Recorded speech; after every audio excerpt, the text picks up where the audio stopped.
છોટાઉદેપુરમાં મેઘરાજા એ મન મૂકીને વરસ્યા, નવસારીની અંદર પણ વરસ્યા હતા, પરંતુ છોટાઉદેપુરના નસવાડીમાં નદીમાં પાણી એ ખૂબ આક્રમકતાથી વહી રહ્યા છે। અશ્વિન નદીનું પાણી એ મેમણ કોલોનીમાં પ્રવેશી ચૂક્યું છે। ગ્રામજનોના રહેણાંક મકાનો સુધી આ નદીઓના પાણી પ્રવેશ કરી ચૂક્યા છે।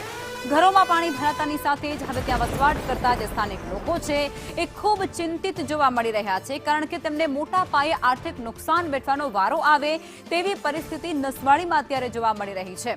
કારણ કે રહેણાંક મકાનમાં પાણી ભરાતાની સાથે જ ઘરવખરીનો જે સામાન છે તે પણ પલળી રહ્યો છે, જેને લઈ અને નુકસાન વેઠવાનો વારો આવશે। એટલું જ નહીં, છોટાઉદેપુરના ઘણા એવા પંથકો છે, ઘણા એવા ખેતરો છે નસવાડીના, જે પણ પાણીમાં ગરકાવ જોવા મળી રહ્યા છે। નદીઓ એ ગાંડીતૂર થઈ છે, નદીની અંદર સતત પાણીનો પ્રવાહ એ વધી રહ્યો છે અને એ પાણી વધતો પાણી હવે ગામડાઓની અંદર પ્રવેશી રહ્યો છે।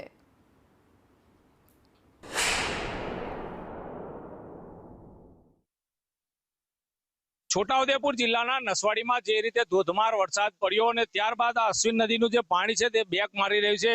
હાલ આપણે જોઈ રહ્યા છો જે રીતે દ્રશ્ય નસવાડીનું અશ્વિન નદીનું પાણી ખાસ કરીને ધીરે ધીરે જોઈ રહ્યા છો। આ નસવાડીનો મેમણ કોલોની વિસ્તાર છે, જ્યાં આ તમે દ્રશ્યો જોઈ રહ્યા છો, પાણી હાલ અશ્વિન નદીનું બેક મારી રહ્યું છે। મોટી માત્રામાં જે ગ્રામજનો છે અમારા નસવાડી ટાઉનના જે ચિંતિત બન્યા છે, ખાસ કરીને જોઈ રહ્યા છો મોટી માત્રામાં જે ગ્રામજનો છે હાલ ચિંતિત બન્યા છે, કારણ કે ધીરે ધીરે પાણી હાલ તો વધી રહ્યું છે। ક્યાંક ને ક્યાંક છોટાઉદેપુર જિલ્લાનું વહીવટી તંત્ર એલર્ટ છે એ વાત કરવામાં આવી હતી, પરંતુ એલર્ટ તંત્ર હાલ તો ક્યાં છે તે જ એક મોટો પ્રશ્ન બન્યો છે। ઇરફાન મેમન, સંદેશ ન્યૂઝ, છોટાઉદેપુર।